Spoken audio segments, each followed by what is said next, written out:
చూస్తున్నాం వైసీపీలో మూడో జాబితాపై కసరత్తు కొనసాగుతోంది. సీట్లు రాని వారు తిరుగుబాటు నేపథ్యంలో మూడో జాబితా ముహూర్తం కోసం అధిష్టానం నేతలు కసరత్తు చేస్తున్నారు. ఎక్కడా ఇబ్బందికర పరిస్థితులు లేకుండా అంతా సెట్ అయ్యాకే పేర్లు వెల్లడించనున్నట్లయితే తెలుస్తా ఉంది. కాపు రామచంద్రారెడ్డి, డాక్టర్ సంజీవ్ కుమార్ వ్యవహారం ఓ కొలిక్కి వచ్చాకే జాబితా విడుదల చేయాలని భావిస్తున్నట్టుగా తెలుస్తోంది. ఈ రోజు సాయంత్రం 7 గంటల వరకు అమావాస్య ఉండడంతో అమావాస్య తర్వాత లేదా రేపు జాబితా వెల్లడించే అవకాశాలైతే ఉన్నట్లు తెలుస్తా ఉంది.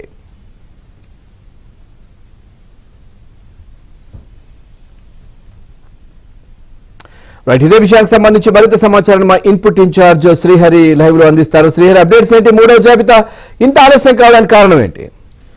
పవన్, ప్రధానంగా ఆంధ్రప్రదేశ్లో అధికారంలో ఉన్న వైసీపీలో టిక్కెట్ల వ్యవహారం పైన చాలా గందరగోళ పరిస్థితి నెలకొనుంది. ఇప్పటికే 2 జాబితాలు రిలీజ్ చేసినప్పటికీ మూడో దానిపైన తీవ్ర కసరత్తు చేస్తున్న ఒక 8 రోజుల నుంచి కూడా మనం చూస్తున్నాం. ప్రతిరోజు క్యాంప్ ఆఫీస్కి ఎమ్మెల్యేలు కావచ్చు, ఇన్ఛార్జీలను పిలవడం, వారితో మంతనాలు జరుపుతున్న పరిస్థితి. కొంతమంది అలిగి అక్కడి నుంచి బయటకు వస్తున్నారు, కొంతమంది సంతృప్తిగా వస్తున్నప్పటికీ స్థానికంగా ఉన్నటువంటి ఎమ్మెల్యేలు ఎక్కడైతే మార్పులు చేశారో అక్కడ అప్పటి వరకు ఉన్న ఇన్ఛార్జి కావచ్చు, లేకపోతే సమన్వయకర్తలతో కోఆర్డినేషన్ చేసుకునే విషయం పైన కొంత గందరగోళ పరిస్థితులు ఉన్నాయి.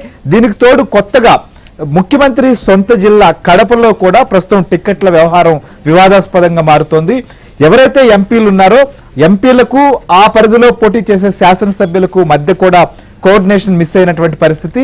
ఈ నేపథ్యంలో మార్పులు కావాలి, కొంతమందిని మార్చాలి అని చెప్పి ఎంపీ అభ్యర్థులు కానీ ప్రస్తుతం ఎంపీలుగా ఉన్నటువంటి వాళ్ళు పట్టుబడుతున్నారు. ఈ నేపథ్యంలో ఆ నియోజకవర్గాలకు సంబంధించినటువంటి వారి పేర్లు ఖరారు చేసే విషయంలో కొంత అధిష్టానం పరిస్థితి మాత్రం గందరగోళంగా ఉందని మాత్రం చెప్పొచ్చు. ఎందుకంటే కడప జిల్లా విషయానికే వస్తే ఇక్కడ గతంలో కూడా మనం చూసాం, ఆ జిల్లాలో అన్ని స్థానాల్లో కూడా వైసీపీ గెలిచినటువంటి పరిస్థితి. సో రాజంపేట పార్లమెంటు విషయంలో కడప, అటు చిత్తూరు జిల్లాల పరిధిలో ఉన్నటువంటి పార్లమెంట్, ఇక్కడ ఉన్నటువంటి ఎమ్మెల్యే అభ్యర్థుల విషయం పైన, ముఖ్యంగా రాజంపేటకు సంబంధించిన విషయం పైన కూడా అటు మేడ, ఆకే పార్టీల మధ్య టికెట్ లొల్లి కొనసాగుతున్న పరిస్థితి.